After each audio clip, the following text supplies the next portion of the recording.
Welcome to the Visual Kei podcast. I'm your host Frederick, also known as Whirling Black, and with me today I have your co-host Alexi. And I'm your podcast producer and editor, James, also known as Plant. And today, to celebrate our first episode, we have a very special guest, the CEO of RarezHut, Matt, also known as Biopanda. Hello. And today's topic is, what is Visual Kei? But first, before we do that, I figured we would introduce the staff a bit on the podcast. They're some longtime friends of mine, so Alexi, how did you get into Visual Kei in the first place?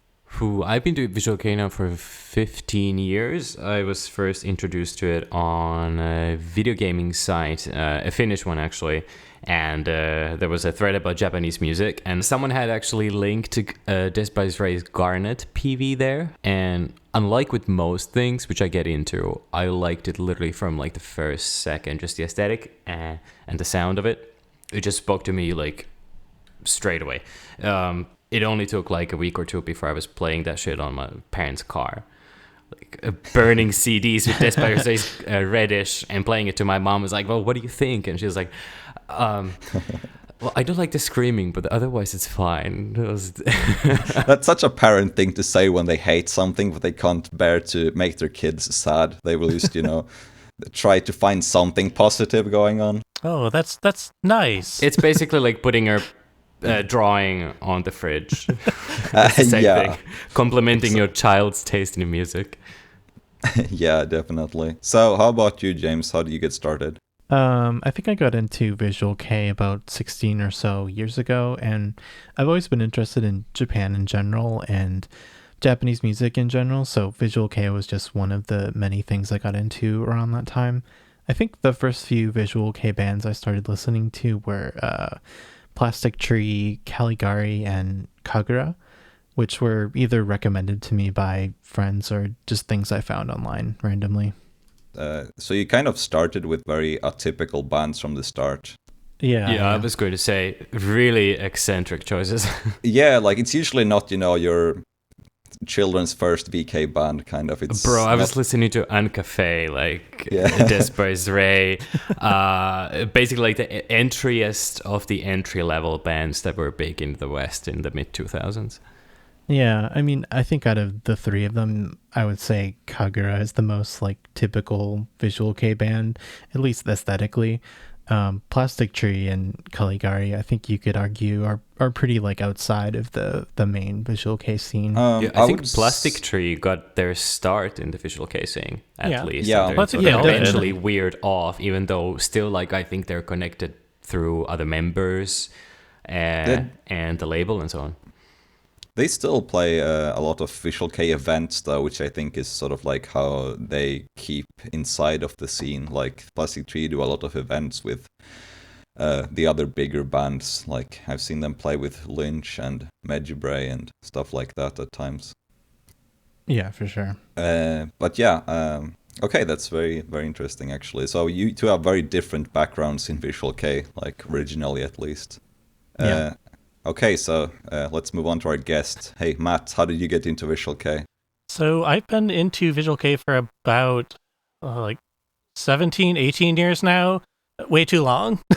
I got my start from like when I was in my freshman year of high school, and like being a like loser loner hanging out by myself in the cafeteria, and like someone randomly sit like next to me who is also a loser loner. Sorry if you're listening to this. He opened his trench coat and was like, bro, what is that? Well, basically, like we just like randomly like, started up a conversation about like if I was into anime or not. And I was like, oh yeah, of course. That's not a compliment, is it? Yeah. But then like sorry, you look like someone who likes anime. Where's the lie? He asked me if I like ever listened to like any Japanese music, which I had really beyond like it's like anime theme songs and stuff at that point. And then he was talking about like how he was into like Japanese metal and Visual Kei. So he ended up burning me a like CD with a bunch of like X-Japan, Malice Miser, and Sekimatsu on it. So that's kind of like where I got my start with those bands, and basically it was downhill from that point. I assume it was probably transcodes as well. Oh, I'm absolutely, sure. I'm sure. These were definitely, coming from like LimeWire, Kazaa, whatever. Probably Kazaa back at that time. 128 kilobits per second. Oh, dude, that's Most luxury. likely. I had like when I first downloaded like Eurogamer's music, I swear it was like 96. Or like 64. That's the ideal one. I think 64 is the old like mobile phone standard. I think like if Yeah. you recorded audio on a mobile phone, you would get 64 kilobits per second audio. Yeah, I think so. It's suitable for like voice memos, and beyond that, it sounds awful. Yeah, it's basically you can hear the digital artifacts. Yeah. Like you can hear the pain in your ear. Yeah. Uh-huh. I don't know. Still, that story is cool as fuck, though. He's a nice guy. I mean, I hope he was at least. But Yeah. He is, yeah. I still talk with him from time to Did time. he- So Oh, that's why I was like, Oh, oh no, it- am I going to send him this yeah. podcast? Probably. is he still into Visual Kei? Yeah, he is. Not Oh, as nice. much as he was, but still somewhat. Oh. It's kind of interesting because I always thought you got into Visual Kei from Sid or something because you always talk about seeing them live. That was the first band that I saw. saw live because like Oh, it was okay. back in 2004 when they were the last minute like special guest at Anime Central. They had originally booked Miyavi and he like noped out at the last second. So they were just like scrambling. I'm like, oh fuck, we gotta find someone. yeah, let's just get the biggest band in Visual Kei. That'll be fine. Well, at that time, Sid was an absolute nobody's. Like they had just started. Oh yeah, that was that early. Yeah, but Yeah, that's yeah. when they were actually really good. I Yeah. thought the first. Yeah, that's when album they were was like solid. really still visual at that point. Yeah. Yeah, they still So- probably remember that live. Not really. Maybe it's the only time they played overseas, as far as I know. So like Oh. maybe that is memorable to them. Yeah, I think so as well. It's always weird when bands did like one-off shows very early in their career overseas and then like never again. You kind of have to wonder like what the hell happened during that show? Why did they never come back? They met the Western fans and were just like, "Nah, we're good." Yeah, Well, yeah. I know they specifically were never invited back. So like maybe they were like blacklisted by cons because they There's were actually stories of the Gazette, actually Rookie specifically, talking about the first EU tour. And he was upset that basically he was asking for food and they brought him a salad. And that's probably why they didn't come back to Europe for like almost a decade. Wow. How dare they? That's a very sort of like not very good reason to come back, I suppose. He takes his food seriously. I actually have to use the toilet. Sorry. So. Oh, okay. Okay, Yeah, we will just wait. It's all right. sure. This is why I went before we started recording. And my bladder is very mysterious, as you know. Actually, there is like someone actually in the shower, so I will just fidget around and hold my dick, and otherwise. Okay, yeah, that Okay. works. Okay, so everyone just be quiet. Let me for, just like, check my audio real quick. 1 2 1 2. All right, good. You good? Yeah. Okay. So Frederick, how did you get into Visual Kei? Yeah, it's actually quite long ago. I'm not exactly sure when I should count from because my first contact with Visual Kei was back in 2002, but I didn't really have any sort of like context to it at the time because I just had a friend who had some Visual Kei CDs, so I got into a few bands like Daring Grey and things like that at the time. But I would say that my sort of like big exposure to Visual Kei probably came the year after, so in like 2003. That's when I tried to find some things online and use the few resources that was available to actually get to know some more bands. But I would say that my interest in VK was fairly typical of the time. Like it was Daring Grey and Hide solo. I heard Hide solo before I heard X Japan, because this person didn't really care for the kind of metal sound of X, but liked Hide's more pop rocky solo stuff. And then after that, I guess I got into like Mook and Despair's Ray and all those guys as the years went on, and they became my favorites because they were the most hyped bands in Sweden. So I kind of like fed into what other local people liked. So yeah, it's been a long time, but I didn't really associate much with the local scene until I started my Visual Kei nightclub, Club Lunacy, about 3 years ago. So basically, you were the youngest out of us when you got into Visual Kei, because I was like 12. Yeah, I was. It was like towards the end of the summer of 2002, the first time I heard it, so I was like 11 and a half, I suppose. And it was also kind of similar to Matt's story. It was a mutual friend who, not a mutual friend of mine and Matt's, but like a friend who had an interest in anime, and we both liked anime kind of at the time. And then she was kind of like, well, there's these bands, that look like anime guys. They're very cool. They have anime hair and stuff. You should check them out. I mean, that's fair. Yeah, that's a fair description. They're not wrong. Yeah, I mean, to an 11-year-old, that was like blowing my mind. I thought it was so amazingly cool. I remember the first videos I saw was actually... what's it called? There was a PV VHS with Deering Gray. So that was the first like music videos I saw. It was like Isle by Deering Gray, and I was blown away. Yeah, that makes sense. So Deering Gray was one of the first bands you got into, and I think that's actually a very typical experience for most VK fans. Like, usually their introduction is Deering Gray or like the Gazette. Yeah, or if you're older, it's Malice Miser or Hide or X, I would say. Yeah. Maybe Matt knows better, because I feel like Matt was, since Matt is a bit older, I think he got into the sort of like more bigger fandom earlier than I did, so... I mean, those were definitely like the big, like, I guess cornerstone bands of the scene at the time. Like, obviously there was like a lot of interest in like smaller indie bands at the time, but like everyone knew like that, and like most of the friends that I knew like had gotten into it through X Japan or Malice Miser, and I'm I'm gonna like pronounce their name multiple different ways throughout the episode. Yeah. Oh, trust me, we know. Malice Miser.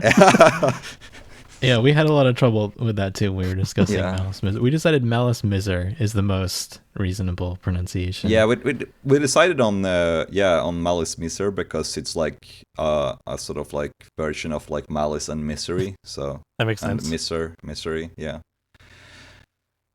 I think as a Western fan, it's usually you'll find the most popular Visual Kei bands first, because like you said, like I don't think there was a lot of focus on indie bands back then, but that was also just because like the internet wasn't what it is today. It was a lot harder to find information on indie bands, so mostly like the really big names surfaced for us on the West in Western communities.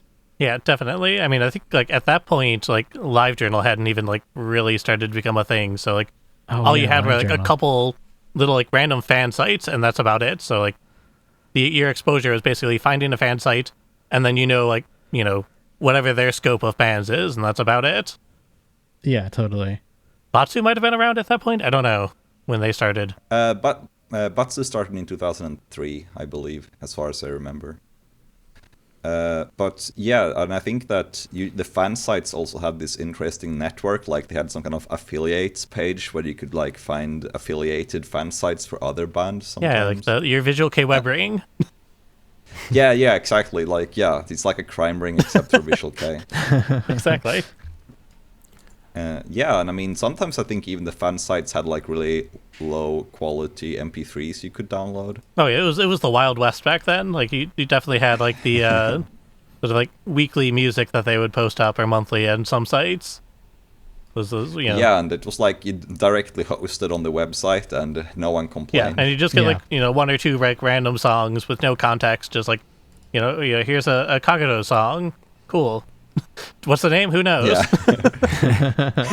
Yeah, I mean, I gotta say that it's a very different time now, because even I remember back in like 2008 when I discovered Blogspots, and I had like friends from the local scene, and they didn't even really know how to get this stuff. They knew LimeWire and VenMX, but they didn't really know that you could get full albums somewhere. So when I was listening to like full albums on Last.fm or something, they would send me like a message like, oh, where did you get that? And then when I introduced them to Blogspots, their minds would be blown. And these days the kids have everything from vk.gy to basically like almost YouTube. like their taste is already curated for them, you know. There's so much on Spotify nowadays that like you can do everything completely legal, 100%, above the books nowadays, and like basically get a access to like a huge swath of VK. Where like before Yeah, there's that is true. a With lot less awful options. tags. Well, it's a trade-off. Yeah. Yeah, that's absolutely true about the Romaji. But yeah, no, I'm so jealous of like modern fans of Japanese music, and especially VK, because back then we had to spend like, I don't know, like $40 shipping, ordering it from like Amazon Japan, or what were the other ones, like CD Japan was the one I used most. CD Japan. yeah, CD Japan. Yeah, buying That a was single the for like popular $40 or $50, especially when you're a teenager, not great. Yeah, Yeah. you spend like your life savings on one CD. Or you could be like a real weeb and go to your local record shops, which would have like stuff put out by Ganshin, and were there some others? If you're honestly in don't Europe. remember, but yeah, oh yeah, that's right. I guess yeah. we had Hot Yeah, Topic. You can go to Hot Topic and get Duran Gray. I think that's all they had. Like $20 Shocks magazines and Duran Gray. Or Kier, I guess it was Kier magazines. Oh yeah, I remember getting I think actually it was Cure as well here. Yeah, it was Cure as well here. I got them for like $25 approximately for one. And I mean, it was just insane how much they charged. I mean, there was no CD or no poster or anything. It was just a magazine that you couldn't read, and you paid $25 for it. Oh, we have a record shop which is called the Record Store X, and they would import some CDs, and the prices for those were insane. Basically, the lowest they would go for would be like 38 euros, but it would go up to 119 for just some like random single. Wow. Yeah, that's pretty crazy. I mean, some people bought it, I'm sure. There's people who order from fucking what's the Discover Japan Discoveries, yeah. Yeah. Oh yeah, they're quite overpriced. I remember. If you even get your stuff. We're not going to get them as a sponsor, obviously. No. Dude, I ordered something from there from like way back, and it's the only place I ever sent an email about like, hey, where's my stuff? And literally the response was like, oh yeah, sorry about that. Like, Yeah, my bad. Well, I mean, at least they're honest, right? yeah, for sure. yeah, I've sometimes had that done, and they have responded like, well, we already sent it out like a week ago, but then I can obviously see on the postage stamp when it arrives that they've sent it out after I sent the mail. there's some intern in the office just like filing his nails, and it was like, oh shit. Yeah. Yeah, that's one thing I can say though about like the bigger sites like CD Japan and such back in the day, that they were quite reliable in terms of actually getting your stuff. Like I never got any orders lost or anything from them. But obviously it was way too expensive, so I'm glad we have RarezHut these days for all your Visual Kei needs. Absolutely. Oh yeah, nice box. absolutely. Nice fit in there. Yeah, I mean, to be honest, I think RarezHut is the only place that actually matches the prices in Japan quite well. We try our best. The street prices for used stuff, because you can see people on Facebook trying to sell a cassette single for like 50 euros. You want to buy my Europress of stacked rubbish for, I don't know, 25? Yeah, I'm yeah, a hook you that's up kind of with stuff. this translated Dragon Ball Z manga. Yeah, so yeah, that's like we were just talking last time that we wish that something like RarezHut had existed like 15 years ago. It would have been amazing to be able to buy all our shit from a Western seller at that price. Well, I mean, I wish it existed too, although like my wallet definitely doesn't. Like there's been so many times where it's like, well, I want this, but I don't want to pay the $30 or $40, so I just won't. But I guess not having that filter in place probably wouldn't have been great. Yeah, but if you were the store, I mean, you could That is true. just sell it again. Yeah, and I think it's this poor availability which also created this gigantic drift between the people who actually went to Japan as opposed to the people who didn't. obviously they had an intimate knowledge of the scene, its vocabulary, and just how things worked in some bands. And especially during the boom years, the Visual Kei fandom in Europe especially kind of felt like an extension of the anime culture. It really did. Yeah. I mean, it basically was the same here as well, because like, well, I mean, it was completely interlinked, because like, if you ever wanted to see a Visual Kei band live, you know, without going to Japan, it would be at an anime convention. Like, they almost never had like standalone concerts. Or if they did, they would disband right after, like Desperate Ray did. True enough. Yeah, I mean, that's true. I feel like in the West, anime is just sort of like inseparable from anything Japanese. Like, to someone who's just not super into Japanese things or Japanese culture, like if you mention any interest in like Japanese music or Japanese film, you always get the question like, oh, do you like anime? Like, do you like Dragon Ball, or, you know, something like that? Yeah. Yeah, and we did absolutely nothing to change that, I think. I mean, as a culture. True. I mean, Yeah. I've been trying to take a stand against that, you know, trying to do my best to differentiate Visual Kei from anime culture. Like, I really don't enjoy the whole strange relationship there is between Visual Kei and anime, because it's like fundamentally different things. It's kind of like, you know, if you like, I don't know, Western metal, oh, so you like Donald Duck a lot.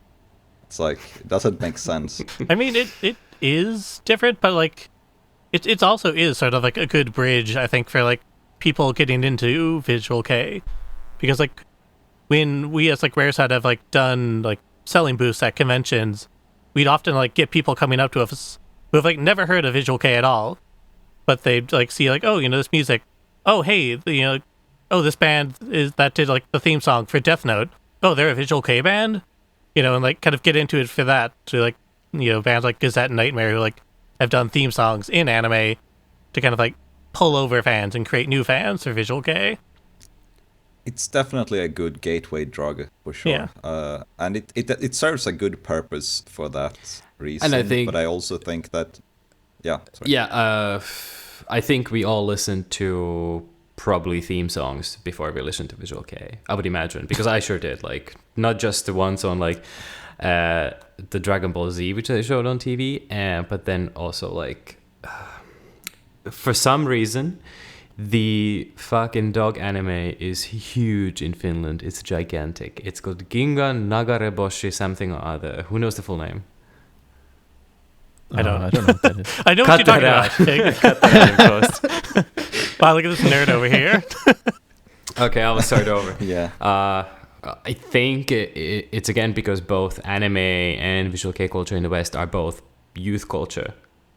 So it's kind of, the people are very similar, so naturally they would get into that, and they would behave similarly in both fandoms because they're generally of the same age and background.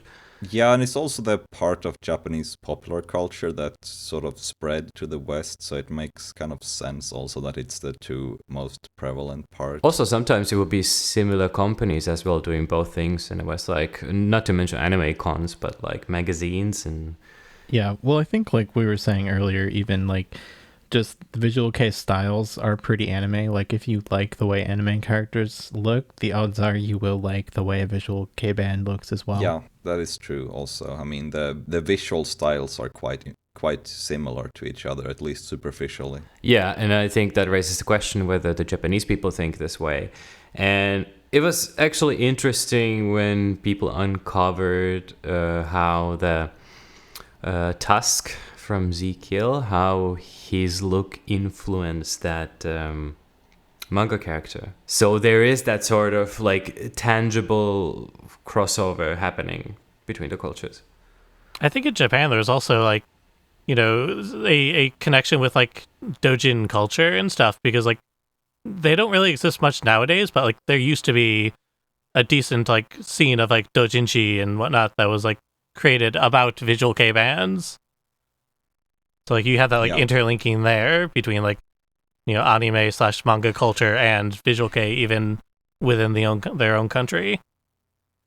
Yeah, I mean, it makes sense because, you know, there was also this sort of like, you know, the fans are, you know, young girls and they like pretty guys, and it's kind of similar to, you know, the the tropes that are going on in like shoujo manga and stuff like that. You know, the guys are being all cute with each other and things like that on stage. And then there is the other side of the coin, which is guys with dumb haircuts, which is us. Oh yes, so many guys who with are dumb like, haircuts. man, these dudes are fucking cool. I want to wear this belly button shirt and micro shorts, purple. I mean, I would say that legitimately 50% of the reason how I got into Visual Kei so hard is because when I saw them, I was like, shit, I want to look like that. I think that's true. I think that, you know, girls kind of, you know, dream about the guys, while the male fans sort of more like to place themselves in the position of the sort of Visual Kei rock star. Yeah, it's the classic rock star thing. I think these days that might be different, but in the early 2000s, I think the majority was that. Although Visual Kei in the West has always attracted like sexual minorities for sure. It's alternative, so that makes sense, but still, I think we're all attracted to the aesthetic, like anyone who gets into Visual Kei. Yeah, I mean, that kind of brings us to the point of this podcast pretty well, since we were going to discuss what is Visual Kei. Oh, yeah. We did have a topic. Yeah, so I think that kind of fits into the topic of the discussion very well, like what Visual Kei actually is, because, you know, superficially, to a lot of people, Visual Kei is mainly an aesthetic and not so much a sound. I would say you can't really have you can't pinpoint a sound that would fit all Visual Kei bands, or all bands that identify as Visual Kei. Yeah, I mean, there's definitely not like a singular sound, but due to like bands being influenced by other bands that came before them, like there's definitely like a linear progression of like, okay, you know, Duran Gray was influenced by Kurto Yume, and, you know, other bands like Vajra was influenced by Duran Gray. So like there's a link between the sounds there, and you can kind of follow that a little bit. That's a very obscure reference to Vajra. I was trying to remember, like, oh god, who do people compare to Duran Gray? Vajra, yeah. The band that released like 3 singles. You didn't even say Grieva, you just went straight for Vajra. Yeah, they had like one single in 2011 or something like that. Yeah, but that's the only thing they were known for, was like, oh yeah, that's the Duran Gray copy band. That is true, yeah. They were actually not that bad. I like them. I didn't like them back then, but I like them now. I think they're alright. Yeah, for sure. You can climb down that ladder of Visual Kei lineage from literally every band. If not musically, then at least through their connections to the scene. And you can almost always take it back to like Ecstasy and Free Will. Either that, or, I mean, you find the way to the sort of like punk and metal roots that way, but I would say that the sort of like more new wave side of the like origins of Visual Kei comes from like a different angle. You know, like Booktick, for example, who became one of the biggest Visual Kei bands. They were originally more of a new wave band, which sort of just merged into the Visual Kei scene for some reason. Well, like there was no Visual Kei band like scene at that point, so like they kind of got the opportunity right at the beginning to kind of decide that they were going to be part of it, and you know what would make up Visual Kei. Yeah, and they had very new wave hairstyles, like the spiky sort of windstruck look that you can see on Kara from Ucho-ten, which is a 80s new wave band. But it's fair to say that new wave has had an influence on Visual Kei just aesthetically overall. If you think about Western bands like Devo, and Ucho-ten did this as well, but they wore like jumpsuit uniforms kind of, and you can definitely see that on certain Visual Kei bands, particularly like the more electronic ones like Metronome. And I think, speaking of Metronome, actually, I think they're like the first band I could think of that did the uniform look. I don't know, can you guys think of anything from the late 90s that did uniforms? Not really. Not that Malice I can think Miser of. did a uniform. Oh, but not like overalls, though. Yeah, I just mean like the jumpsuit style with like the logo on it. It's like the same, like 3 colors. Yeah, that's very Devo-ish, actually. Good point. Yeah. Yeah, and I mean, you also have the angle, like the new wave angle with like Ganiv tools. The vocalist Full was a big fanboy of David Sylvian from the band Japan. Yeah. And I think that's also a British new wave band, unless I'm mistaken. There is another overall connection, which is to the vocalist of Dead or Alive, who, while not very successful anywhere else, were fucking gigantic in Japan. And their sound and aesthetic influenced many bands. Sometimes, like, entirely, because, like, there was a band in, like, the early 90s called Vogue, who later changed the name to New Vogue. Like, their vocalist basically was like, you know, a cosplayer of Dead or Alive. The eye patch and everything. Yeah. Oh, he was just Pete Burns, like, 2.0. Yeah, basically. Yeah, and then obviously Penicillin's vocalist as well. Oh, yeah. And they had song titles like Dead or Alive, too. I will say, on the topic of vocals, singing is one of the most distinct qualities of Visual Kei. Like, if I say this band has Visual Kei vocals, like, you probably kind of know what I mean. Yeah, that is true. I think it isn't true for all bands, but it's certainly like there's certain quality to the vocals that is very common in Visual Kei. Very, you know, dramatic or over the top vocals is quite common. Also, like big vibratos and things like that. Yeah, absolutely. I think, it's a Visual Kei is this collection of different lineages. So if we go back to, let's say, early 80s, we got Bowie releasing an album in like 82, from which Baktik then sprang forth. Then you got the goth scene with bands like Madame Eduarda, Automod, which was named as an influence by Kyoharu, for example, and G. Smith. Then you got the metal side, which is like Saver Tiger, Loudness, and then obviously like new wave like Soft Ballet. So you have all these things coming together sort of in the late 80s, early 90s. And then from that comes something like Lunacy and Kuroyume. Yeah, the thing is that it feels like it was, you know, several different disparate scenes that sort of like joined together through a mutual visual medium more than a sound, in a sound sense, because you could definitely tell like from later bands like which lineage they were following, if they were following the sort of like ex-Japan dead end metal lineage, or if they were following like the goth post-punk lineage from Lunacy or Kuroyume, or if they were following the new wave lineage from Buktik and those guys. Don't forget the pop lineage of bands like Shazna, who like the kind of like Brown Shed and basically were the direct influences of the Osare and Kita Kita scenes. That's actually something I wanted to ask you, if you know that, like obviously those other three we have kind of like a sure way of tracking it, but like do you know when this sort of like more pop sound came into Visual Kei? I mean, that's like kind of the earliest band that I can think of is Shazna, like that really broke it big and like still was considered VK while like maintaining this like really upbeat poppy aesthetic. I think arguably you could say Phonetic Crisis, when they changed their style. Phonetic Crisis, that was like 96, 97, I think. Mask, was it that late? Oh yeah, Yeah, and Mask was right, 1987, I believe. But even Shasna started as a very generic Visual Kei band. I love their demo. Like, I think it's very nice. But I think Shasna kind of switched over around like 95-ish, maybe. Yeah, I think Melty Love is from 95, actually. It might even have been 94. Because I know Lark and Seal, they got their start, earlier in like 1990 or something, but they were also on like the darker side, and I can't remember exactly when they sort of like lightened their image to like a popular one. It was probably around that would be mid-90s, a little bit after as well. Penicillin's Romance, I think, came. Oh my god, that was 98, was it? That was pretty late, actually. Yeah, Shazna was already like well established by that time. Yeah.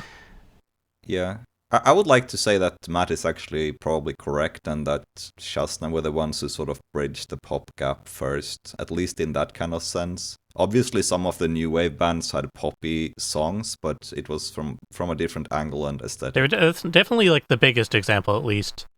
Because I think there was like this term that was like the four gods of Visual Kei from the 90s, and it was like Malice Mezier, might have Phonetic Crisis, might have been the other one, Shazna, and some other band that I can't remember. Lacrima Christi. Lacrima Christi? That's interesting because they're very sort of don't fit that crowd at all. Similar to Laruku, they were sort of the influences were legitimately stuff like U2, like their sort of, kind of prog rocky era. Yeah, I mean, you could argue that L'Arc-en-Ciel were also quite early in adopting the pop sound. I would say probably from their second full-length album onwards. Yeah, I mean, it has shit like Blurry Eyes. That's all the way in already. Their early stuff is darker, but it also has that, like, honestly, when you listen to something from even Dune, you're like, that sounds like you too. But again, they sort of, for example, they did shit together with Kiyoharu and Kuroyume. And they were fans of each other. Yeah, exactly. Those really big bands, they sort of all were friends in some capacity, I think. Probably joined together by their love for money. Well, they probably all played together, like, earlier in the day. Because, like, I was looking at, like, old live schedules from, like, Geo, back from, like, 1992, 1993. And you would see all these bands who would, like, eventually, break out and be really big, playing like these tiny events with absolute nobodies, but like still like with like, I guess, somewhat proto VK bands at that time. Yeah, I mean, I can only imagine how amazing it must have been to be able to go to these like smaller live houses in the first half of the 90s, like going to Nagoya Music Farm or something and see Kuroyume and Silver Rose and all those guys playing together. Yeah, for sure. Before they got too big and stopped playing with anyone at all, just did nothing but one-man tours. Yeah, in huge venues and playing not as good songs anymore and stuff like that. I mean, to be fair, I don't think Silver Rose ever made it big. I think they sort of like lived and died in the livehouse circuit. Yeah, I think so. I think it has to be mentioned also that Visual Kei bands, the early ones, kind of resist the metal label. Yoshiki, most infamously, said that they were not a metal band, despite having Hide and Taiji in the band, who very obviously were into metal. But Yoshiki fought that label. Kiyoharu did as well. Yeah, I think that Yoshiki said his band was punk or something like that. He did. The label X-Japan as punk, which is ridiculous to anyone who knows what punk sounds like. Yeah, I'd say punk is pretty far from Visual Kei, typically. Well, not really, because like you can hear it in early Lunacy, for example, in the drumming. In tracks like Shade, and they said that they were influenced by bands like Discharge. So like UK 82 hardcore. You can find a lot of like pop punk influences in the so-called oshare bands, as we call it in the West, like Ancafe and Baroque and those guys. You can find some pop punk stuff going on. LMC as well. Yeah, I think some of those might have gotten like their starts and their connections with like the earlier like punk, like more punk than pop punk bands like Kametachi. And like basically all like the Anarchy Records bands early on. So I think Color even had some punk-ish influences early on. That is very true, actually. I think Free Will in the early days were very punk-influenced label in general. Yeah, definitely. Yeah, and honestly, even... I've never... Go on. Yeah, I've never really listened much to the Free Will bands, like the early 90s Free Will bands and 80s ones, so... I'm not an expert on that, but now when you mention it, I do believe it was very punky compared to the Ecstasy bands. Yeah, there were some pretty random bands on Ecstasy as well, I think. Oh yeah, I listened to some VA album, which was like all electronic pop music from Ecstasy Records. That was very strange. But yeah, so this kind of leads me into the next thing I wanted to discuss with you guys, and that is how would you define what makes a band Visual Kei? Like, what are the criteria to make a band Visual Kei? I think these days it's obviously the business model. It's so distinct in Visual Kei, just how they do things, how they, organize their finances, what label are they on, where do they perform, how do they perform, and what's their interaction with the fans. Yeah, I was gonna say just by association, like, if a band performs with a lot of other decidedly Visual Kei bands, I would consider that Visual Kei, even if they don't have the exact same look or the exact same sound. Yeah, I mean, association is usually how I connect it, but like sometimes you do just kind of have to, I guess, get that sort of like the sixth sense that you get as a Visual Kei fan of like what band is or isn't, because like when you move outside of like Tokyo or Osaka to like these small bands from smaller cities, they're probably not going to be playing with other Visual Kei bands, but they themselves could still be considered Visual Kei. So like you can't really go by association. So you sort of have to like, I don't know, close your eyes and look deep into yourself and decide whether they're VK or not. Or they could just go out and say, hey, we're a VK band. I think it's surprisingly rare that bands actually outright say that they are Visual Kei. I feel like it's often just implied. I remember there was some band like Acme or something who was very overt about we are a Visual Kei band. Yeah. But I wonder if that was just as a way to pander to Yeah, Western they have audiences. a foreign manager now. Yeah, they do. They have some foreign women, I think, who does their managing. Yeah, who handles their social media accounts as well, like posting memes. Like Japanese people are like notoriously stiff, so they don't do that stuff at all. And then you got someone like Issei who gets upset over being in a meme. So yeah. Yeah, but the thing is, like, somehow, some way, despite all this sort of hair splitting, it's still like those Visual Kei bands which are like featured in magazines, for example. Everyone just knows. It's sort of intuitive just because of the sort of associations and connections which each band has. And there is very little crossover in Visual Kei. They don't really perform at like other scenes events. And those bands that do are very rare and usually then just connected to the metal scene. And those members often had metal connections before becoming Visual Kei. Yeah, I was going to say that to me the most important marker of a Visual Kei band is their sort of participation in the economics of Visual Kei. Like, their CDs are sold at stores that are branded Visual Kei stores like Closet Child or Pure Sound and such things. They perform at events where there are mostly other Visual Kei bands. And they participate in things like in-store events where, you can take your photos with certain band members and such things. You wouldn't see that in other scenes, apart from maybe the idol scene. I feel like the idol scene and the Visual Kei scene have some crossover there where you can, pay money to take a photo with your favorite members and such. Yeah, things. there's definitely a pretty big connection between those two, at least as far as like the business model goes. Like checkies are a big thing in the idol scene. Multiple types, 10 million types for like, one for each member is a big thing in the idol scene.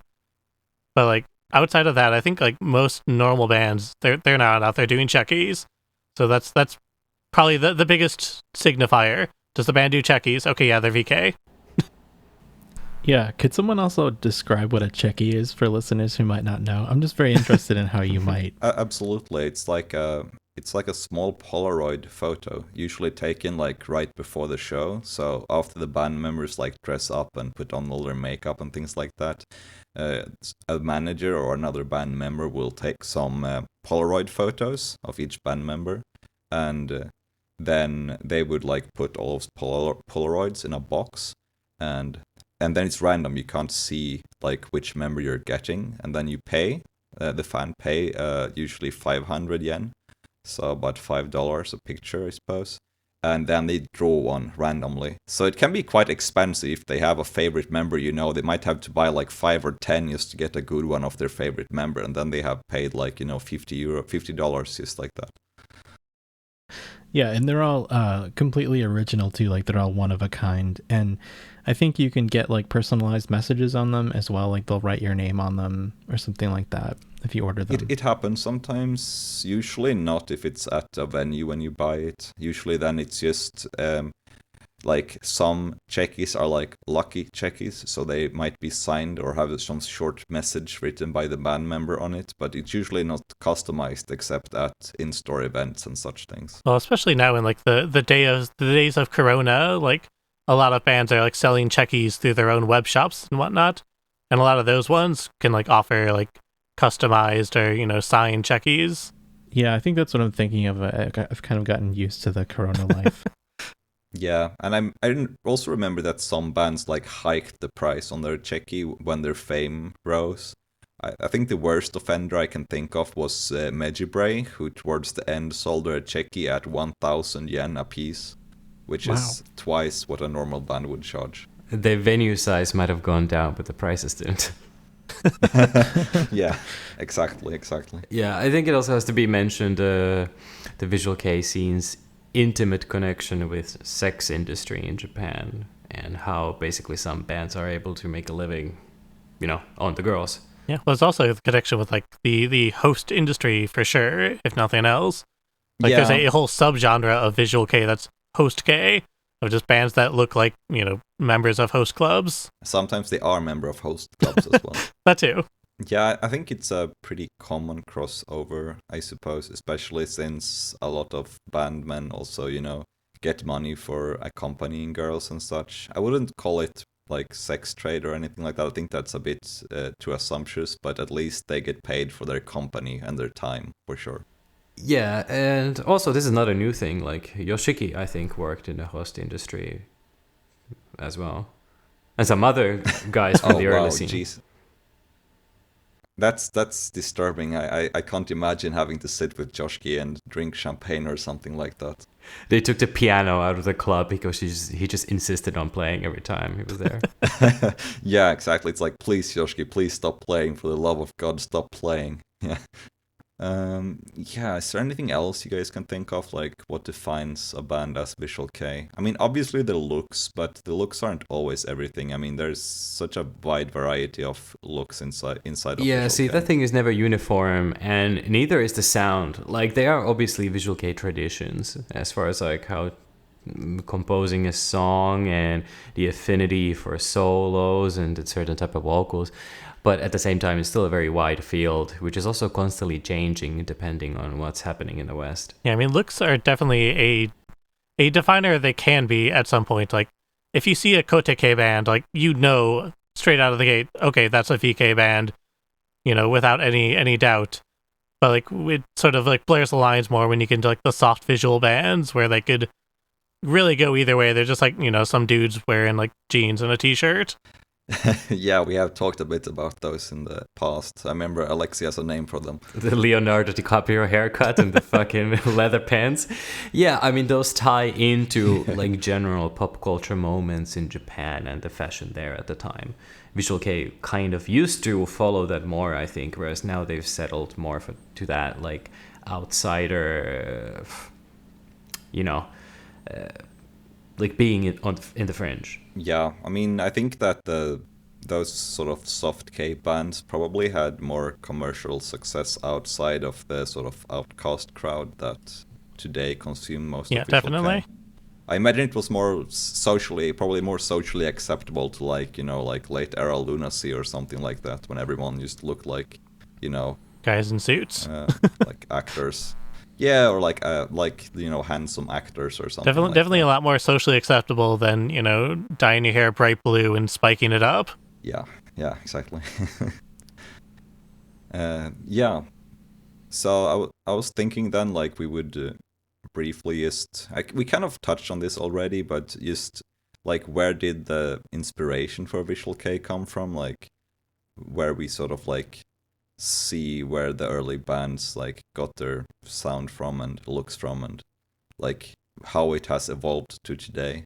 I think visually it's fair to say, traditional Japanese theater like kabuki, where it was very, sensational as far as makeup goes and just, the visual presentation of the actors. But also, I think you could make a good argument that Visual Kei bands draw a lot of inspiration from like German expressionism and early 1900s black and white movies with just, that style of makeup where they had like, black lipstick and just very sort of defined features on their face for the film. Yeah, I wanted to add also to that what you said about the kabuki and stuff, and I think that this is also an important part, that like androgynous appearance among men has been like an accepted part of culture in Japan for a very long time. Like, it's not considered strange to have men dress as women. Yeah, a lot of Visual Kei bands, like, they have their Onagata member, who's like the female looking member in the band. That definitely has like a direct connection to like kabuki theater. Yeah, exactly, since onagata is the term used for a man who plays a female part in kabuki, since women aren't allowed to play in kabuki. Yeah, and it's obvious that this is the filter through which Western scenes and fashions are interpreted through. So you can at the same time see the domestic influences and then, Western goth and punk and hair metal, glam rock, whatever. Yeah, exactly. And I think it's very interesting, like we mentioned earlier, about the sort of like different directions the influences came from. Because, some people always say that Japan created Visual Kei. And while they might have sort of like marketed and coined the phrase, I think that their angle is just the one angle that sort of like created an amalgamation of the whole that became Visual Kei. Because glam rock and glam metal isn't all the influences that create Visual Kei. No, absolutely not. And I think actually X's biggest contribution was not musical, but more Yoshiki's own sort of public persona and identity, which was that sort of romantic Prince type of a thing, like if you've seen the movie, he goes on about it, like he was sort of self-destructive, sort of. Yeah, he had this like quintessential rock star lifestyle. Yeah, but he was very feminine in his sort of, I mean, from a Western perspective, just how he looked. But the music was really fucking hard. And then at the same time, he had like these very traditionally masculine looking members like Taiji. But I think a lot of bandmen looked to Yoshiki's image and persona, and how that sort of built up into the mythos of the music itself, like the story behind Art of Life, and how this dude legitimately got an MRI of his brain and put it on as a cover art. I was like, yeah, dude.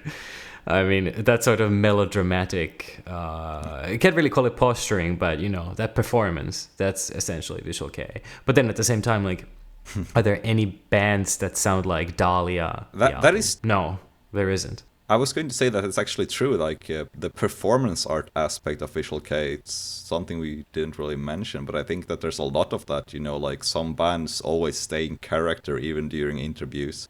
I remember reading some terrible interviews because the bandmen used to stay in character all the time as like tragic prince, They will not mention a single like word about their private life or music creation or anything like that. I think that definitely got its start, with Mouse Miser. They were like one of the biggest bands early on to really go completely heavy on theatrics, and definitely that extended out into like their interviews and whatnot as well. Because I remember there'd be like a lot of old interviews where like the band would all be in costume and whatnot as normal, but like Mana would never talk during interviews ever. Like that was kind of his shtick that would extend not only when the band was like having their concerts. I don't think he ever did like MCs or anything, but he would never talk during interviews as well. Yeah, and I mean, Visual Kei definitely is a performance, and they usually are playing characters, and you can really see this when someone in one band will be sort of like a shy, awkward type character, and then he joins another band and has like a different persona, and he's like, I don't know, super charismatic and talkative, or like, like a tough guy or something. Oh, I have actually a very funny story about this that I think could be mildly offensive to some people if it wasn't in Japan, but there was this band I liked called Rain Man, and I used to go to a few of their shows, and their guitarist spoke in this very sort of like robotic, monotone, and very slow way during MCs. Like he was obviously like imitating how he imagined someone with like really bad autism would talk. And then when I talked to him like off stage, he just talked like a normal person, just perfectly normal, like nothing. So he just like kind of simulated hardcore autism on stage, and I think that was just his character. But I think that's one type of character that probably wouldn't fly very well overseas. That's probably actually another like thing that's like a defining point, at least of 90s Visual Kei, was really like pushing boundaries of things and doing things that might not have been considered like socially acceptable, more so than like any other scene. Obviously, you've got all the bands with various Nazi, designs or influences in them, but like others, like lots of like, gore in music videos and things like that would be considered very like, shocking or not culturally acceptable. Yeah, I think that ties in a bit to what James said as well about drawing inspiration from like horror movies and such. I think that a lot of PVs have definitely been inspired by that kind of like gore and horror films. Since it ties in with the Gothic. There are a lot of imagery cinematic as well. PVs, such as X Japan's Endless Rain, which is arguably, probably as far as Visual Kei goes, their most influential track.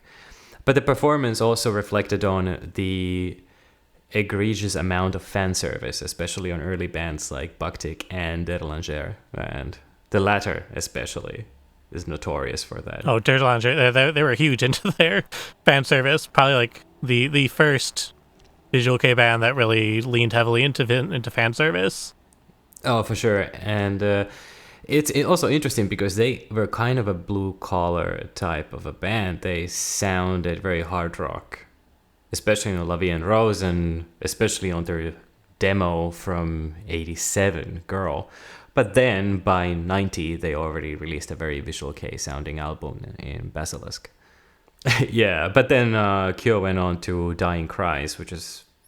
Well, this is actually a very interesting story, just how experimental they were, especially early on. But yeah, I think it's a good thing to mention Derlanger as well. I butchered that name, but I don't know how it's supposed to be said. But yeah, because they were also one of those bands who sort of came from a more, like you said, hard rock background and then sort of merged into the Visual Kei. Because they weren't very similar to a lot of the other bands. Like, you couldn't say that they sounded like X, for example. No, I think they were closer to Dead End, actually, or also in a way to Zekiel, who then also in 90 released Close Dance. So you got a lot of these very influential Visual Kei albums coming in the year 1990. Yeah, and they were all, I would say that they were all sort of like joining together to make that scene. But what I was kind of curious about was, how would you guys say that like foreign bands influenced the style and sound of Visual Kei? Because, you know, some guys always lift up the foreign influences a lot. So do you guys have any takes on I that? think one very important factor is that Japan might not have the same CDs available as us in here. And certain bands were extremely popular there while being almost complete nobodies in the West. But from what we can tell from magazine interviews and so on, like there is a few scenes and phenomenons, which are obviously Dead or Alive was mentioned earlier. But then probably Kiss has to be mentioned as one. UK punk. Even Sex Pistols, I think, to an extent. Obviously, especially the image. Yeah, I mean, yeah, I think Sex Pistols might have made the song that they always play as the encore session during the Ecstasy events.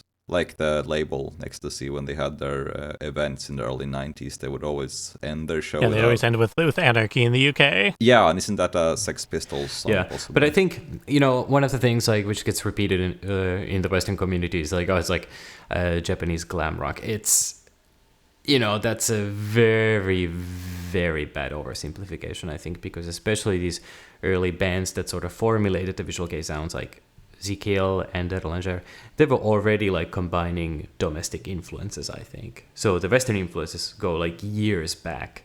I don't think there was any one single important Western band that had any effect in like the years 89, 90, 91, 92. Yeah, I would say that the sort of like pure glam rock metal influences pretty much stayed with, you know, Loudness and those very early guys. It was vague and discarded quite quickly. You can see that evolution in Dead End, probably the clearest. Another one is obviously the domestic goth scene, which has some connections, like through Kiyoharu, for example, naming Genet from Automod. But then also, like, he was very influenced by Gastunk. Yeah. But again, like, goth scene stayed as a formative influence, but again, I don't think it influenced any band after 92, for example. No, exactly, because, you know, like we talked about earlier, there was like different strains of influences, and I feel like the sort of like glam rock, glam metal strain were one of the first to die off. Like, I can't really think of any bands post 95 that leaned heavily into this sort of like speed metal sound, except maybe like Belladonna, which was a very unknown band on Matina. Yeah, it was basically the couple bands that like wanted to, you know, keep on the legacy of bands like X Japan. So you'd have like bands like Sadist, who were around like the late 90s, early 2000s. Like, God, I'm trying to remember the name of this band. sex something. They had a song called Vagina Fucker. But they were anyways. They were like around like the mid 2000s, and we're still trying to. Sex Virgin Killers. Yeah, it's like a sex virgin killer. Yeah. It's funny. You can still put on like a random omnibus CD, and you'll find one of those bands coming like out of nowhere. Yeah, they're still there, like hiding in the margins. Like they're definitely, more obscure when they do show up. Yeah, I think it's pretty obvious that the sort of strain of Visual Kei that was cultivated through the goth and post-punk lens sort of was the one that won out in the end, with like Kuroyume and Luna Sea and all those bands. Yeah, I think if I would honestly have a gun on my head and I would have to pick like the earliest fully formed Visual Kei tracks, it would be probably something from Luna Sea's Luna Sea demo, like a song like Nightmare. And that was from 89. And after that, honestly, there wasn't like that much change for a very, very long time. And then obviously when Garnet came and Kuroyume, that's like solidified the whole deal. I have to interject that the Shade demo by Luna Sea was also from 89. Yeah. And that one is, by the way, an amazing demo tape. A fully formed band. They could release one of those tracks like 3 albums later and it sounded fresh. Yeah, that's the track I usually like. If someone asks me, like what's the definitive Visual Kei track, like the earliest song that has as many of the tropes as possible, I usually pick Shade because it has so many of what became mainstays for a decade later in the scene. Which you can still hear today, but you would struggle to find a band that even sounds like, I don't know, anything from Z-Kill, really. Yeah, that is true. That is true. Well, anyway, I think it's about time to start wrapping up this episode. So, do you guys have any stuff you want to plug before we finish? Oh, me. Yeah, please go ahead, Matt. So I guess I'll first go ahead and plug RarezHut, since I gotta get that in again at some point here. So for those of us who don't know, RarezHut is a US-based Visual Kei web shop. We sell mostly like new and used, more on the used side of things, Visual Kei all around the world. And we just finished up our last unboxing video. We had got it in about about half a ton of Visual Kei, some insane amount of it. And we're going to be working on planning our next actual auction. Right now we're looking at May, sometime around like mid to late May for that. So you can check us out at rarezhut.net. We're on all social medias, basically. We don't have a TikTok, but we're on all the rest of them as RarezHut, so you can, find us there, find out more about the event and whatnot, and yeah, check us out. And I think the Visual Kei podcast is also on Twitter. Yeah, follow us at the VK podcast on Twitter. Yeah, for more news about future episodes and things like that. Which we intend to make fairly regularly. Yeah, our plan is to release them twice a month. As it stands right now, we're aiming for Sunday releases. So I guess Sunday, 2 weeks from whenever this releases, we will have the next episode out. And naturally, there will be divergent topics with divergent guests. Yeah, we will try to bring on guests as often as possible and cover as much as we can of Visual Kei and try to bring some fresh angles to new and old topics. Some hot gaijin takes for y'all. Yeah, basically, yes. So if you enjoy, 3 guys mispronouncing Japanese, you come to the right place. Yeah. Yeah, all right. Well, bye, everyone. Bye-bye. Sayonara. Oh, no, I'm not going to leave that in.